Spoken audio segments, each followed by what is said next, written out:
ನಮಸ್ಕಾರ ವೀಕ್ಷಕರೇ, ಹಳೇಬೀಡು ಕಿಚನ್ಗೆ ಸ್ವಾಗತ. ಇವತ್ತಿನ ರೆಸಿಪಿ ಪನ್ನೀರ್ ವೆಜ್ ರೋಲ್ ರೆಸಿಪಿನ ಈಸಿಯಾಗಿ ಮತ್ತು ಟೇಸ್ಟಿಯಾಗಿ ಯಾವ ರೀತಿ ಮಾಡ್ಕೊಳೋದು ಅಂತ ತೋರಿಸ್ಕೊಡ್ತಾ ಇದ್ದೀನಿ. ಅದಕ್ಕೆ ಮುಂಚೆ ನನ್ನ ಚಾನಲ್ಗೆ ಸಬ್ಸ್ಕ್ರೈಬ್ ಮಾಡಿ ಲೈಕ್ ಕೊಡಿ. ಇವಾಗ ಒಂದು ಪಾತ್ರೆಯಲ್ಲಿ 1 ಕಪ್ಪಷ್ಟು ಗೋಧಿ ಹಿಟ್ಟು, 1 ಕಪ್ಪಷ್ಟು ಮೈದಾ ಹಿಟ್ಟು, ಸ್ವಲ್ಪ ಉಪ್ಪು ಹಾಕ್ಕೊಂಡು ಮಿಕ್ಸ್ ಮಾಡ್ಕೋತಾ ಇದ್ದೀನಿ ಹಿಟ್ಟನ್ನ. ಇಲ್ಲಿ ಬರೀ ಗೋಧಿ ಹಿಟ್ಟು ಕೂಡ ಉಪಯೋಗಿಸ್ಬೋದು. ಮೈದಾ ಹಾಕೋದ್ರಿಂದ ಚಪಾತಿ ಒಂದು ಸ್ವಲ್ಪ ಸಾಫ್ಟಾಗಿ ಬರುತ್ತೆ, ಚೆನ್ನಾಗಿರುತ್ತೆ ರೋಲ್ಗೆಲ್ಲ. ಅದಕ್ಕೋಸ್ಕರ ಮೈದಾ ಮತ್ತು ಗೋಧಿ ಹಿಟ್ಟು ಹಾಕ್ಕೊಂಡು ಚೆನ್ನಾಗಿ ಮಿಕ್ಸ್ ಮಾಡ್ಕೋತಾ ಇದ್ದೀನಿ. ಹಿಟ್ಟೆಲ್ಲ ಚೆನ್ನಾಗಿ ಕಲಿಸ್ಕೊಂಡು ಒಂದು 15 ನಿಮಿಷ ನೆನೆಯಕ್ಕೆ ಬಿಡ್ತಾ ಇದ್ದೀನಿ. ನೋಡಿ, ಕಲಸಿದ್ದಾಯಿತು. ಈಗ 15 ನಿಮಿಷ ನೆನ್ಕೊಳಕ್ಕೆ ಬೇಡ. ಈಗ ಮಸಾಲೆಗೆ 1 ಟೇಬಲ್ ಸ್ಪೂನಷ್ಟು ಖಾರದ ಪುಡಿ, 1 ಟೇಬಲ್ ಸ್ಪೂನ್ ಗರಂ ಮಸಾಲ, ಅರ್ಧ ಟೇಬಲ್ ಸ್ಪೂನ್ ಧನಿಯಾ ಪೌಡರು, ಅರ್ಧ ಟೇಬಲ್ ಸ್ಪೂನ್ ಉಪ್ಪು ಹಾಕೋತಾ ಇದ್ದೀನಿ. 3 ಟೇಬಲ್ ಸ್ಪೂನಷ್ಟು ಮೊಸರು ಹಾಕ್ಕೊಂಡು ಮಸಾಲೆನ ರೆಡಿ ಮಾಡ್ಕೋತಾ ಇದ್ದೀನಿ. ಇದು ಪನ್ನೀರ್ ಕ್ಯೂಬ್ನ ಮಿಕ್ಸ್ ಮಾಡ್ಕೊಳಕ್ಕೆ ಮಸಾಲೆನ ರೆಡಿ ಮಾಡ್ಕೋತಾ ಇರೋದು. ತುಂಬ ಈಸಿಯಾಗಿ ಪನ್ನೀರ್ ರೋಲ್, ವೆಜ್ ರೋಲ್ನ ಚೆನ್ನಾಗಿ ಮಾಡ್ಕೋಬೋದು. ಈಸಿಯಾಗಿರುತ್ತೆ. ನೀವು ಒಂದ್ಸಲ ಮನೇಲಿ ಟ್ರೈ ಮಾಡಿ ಈ ರೆಸಿಪಿನ. ಇವಾಗ ಪನ್ನೀರ್ ಕ್ಯೂಬ್ನ ಹಾಕ್ಕೊಂಡು ನೀಟಾಗಿ ಮಸಾಲೆ ಎಲ್ಲ ಮಿಕ್ಸ್ ಮಾಡ್ಕೋತಾ ಇದ್ದೀನಿ. ಈಗ ಮಸಾಲೆ ಮಿಕ್ಸ್ ಆಗಿದ್ದಾಯಿತು. ಈಗ ವೆಜ್ ರೋಲ್ ಆಗಿರೋದ್ರಿಂದ ಇದಕ್ಕೆ ಅರ್ಧ ಕಪ್ಪಷ್ಟು ಈರುಳ್ಳಿನ ಸ್ಲೈಸ್ ಥರ ಹೆಚ್ಚಾಕೊಂಡಿದ್ದೀನಿ, ಅರ್ಧ ಕಪ್ಪು ಕ್ಯಾಪ್ಸಿಕಮ್ಮು, ಅರ್ಧ ಕಪ್ಪು ಕ್ಯಾರೆಟು, ಅರ್ಧ ಕಪ್ಪಷ್ಟು ಬೀಟ್ರೂಟ್ ಹಾಕ್ಕೊಂಡಿದ್ದೀನಿ.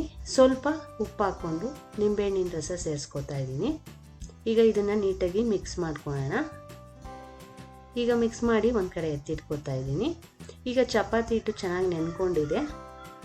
ಇದರಲ್ಲಿ ಒಂದು 5ರಿಂದ 6 ವೆಜ್ ರೋಲ್ ಮಾಡ್ಕೋಬೋದು, ತುಂಬಾ ಚೆನ್ನಾಗಿರುತ್ತೆ. ಈಗ ನೀಟಾಗಿ ಚಪಾತಿನ ಹಾಕ್ಕೊಳ್ಳೋಣ. ಈಗ ಒಂದೊಂದು ಉಂಡೆಯಾಗಿ ತೊಗೊಂಡು ಚಪಾತಿನ ಲಟ್ಟಿಸ್ಕೊತಾ ಇದ್ದೀನಿ.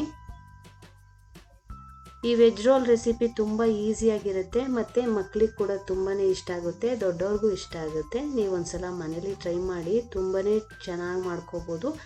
ಏನಿಲ್ಲ ಅಂದರೂ ಹೊರ್ಗಡೆ ಹೋಗಿ ತಿಂದರೆ ಒಂದಕ್ಕೆ 100 ರೂಪಾಯಿ ಇರುತ್ತೆ ಈ ವೆಜ್ ರೋಲು. ಮನೇಲೇ ಮಾಡ್ಕೊಳೋದ್ರಿಂದ ದುಡ್ಡು ಕೂಡ ಸೇವ್ ಆಗುತ್ತೆ ಮತ್ತು ಚೆನ್ನಾಗಿ ಟೇಸ್ಟಿಯಾಗಿ ಕೂಡ ಮಾಡ್ಕೋಬೋದು. ನೋಡಿ, ಇವಾಗ ನೀಟಾಗಿ ಹರ್ಕೊಂಡಿದ್ದೀನಿ. ಇದೇ ರೀತಿ ಇನ್ನೊಂದು ಚಪಾತಿನೂ ಹರ್ಕೊಂಡ್ಬಿಟ್ಟು ರೆಡಿ ಮಾಡಿ ಇಟ್ಕೊಳ್ಳೋಣ. ನೀಟಾಗಿ ತೆಳುವಾಗಿ ಹರ್ಕೋಬೇಕು. ನೋಡಿ, ನೀಟಾಗಿ ತೆಳುವಾಗಿ ಹರ್ಕೊಂಡಿದ್ದೀನಿ. ಇದೇ ರೀತಿ ಹರ್ಕೊಂಡಿದ್ದೀನಿ ಇನ್ನೊಂದು.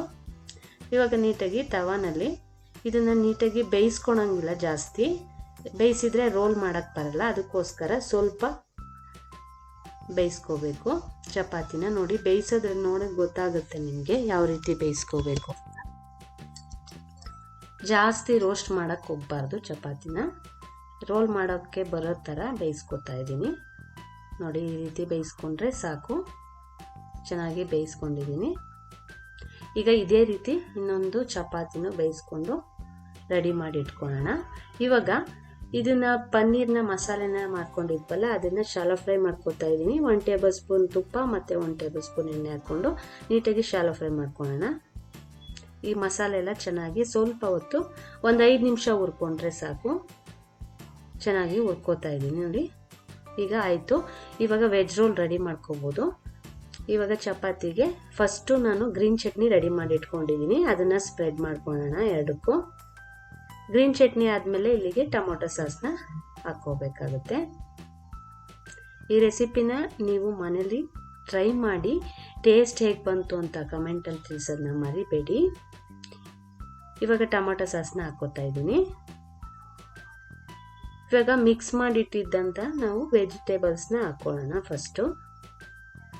ಈಗ ವೆಜಿಟೇಬಲ್ಸ್ ಹಾಕ್ಕೋತಾ ಇದ್ದೀನಿ. ವೆಜಿಟೇಬಲ್ಸ್ ಹಾಕೊಂಡಾದ್ಮೇಲೆ ನಾವು ಶಾಲೋ ಫ್ರೈ ಮಾಡಿರೋ ಪನ್ನೀರ್ ಕ್ಯೂಬ್ನ ಹಾಕ್ಕೋತಾ ಇದ್ದೀನಿ. ಈಗ ಪನ್ನೀರ್ ಕ್ಯೂಬ್ನ ಹಾಕೋಣ. ನೋಡಿ, ತುಂಬಾ ಈಸಿ ಮತ್ತು ಟೇಸ್ಟಿಯಾಗಿ ಪನ್ನೀರ್ ವೆಜ್ ರೋಲ್ ರೆಸಿಪಿನ ಮನೆಯಲ್ಲೇ ಯಾವ ರೀತಿ ಮಾಡ್ಕೊಳೋದು ಅಂತ ತೋರಿಸ್ಕೊಟ್ಟಿದ್ದೀನಿ. ಈ ರೆಸಿಪಿ ಇಷ್ಟ ಆದರೆ ಶೇರ್ ಮಾಡಿ, ಲೈಕ್ ಮಾಡಿ, ನನ್ನ ಚಾನಲ್ಗೆ ಸಬ್ಸ್ಕ್ರೈಬ್ ಮಾಡ್ಕೊಳ್ಳಿ. ಈಗ ರೋಲ್ನ ಫಿಲ್ ಮಾಡಿಬಿಟ್ಟು ಟೂತ್ ಪಿಕ್ಕಿಂದ ಜಾಯಿಂಟ್ ಮಾಡ್ಕೋತಾ ಇದ್ದೀನಿ. ರೆಡಿ ಆಗಿದೆ ಟೇಸ್ಟಿಯಾದ ಪನ್ನೀರ್ದು veg roll recipe. Thank you for watching.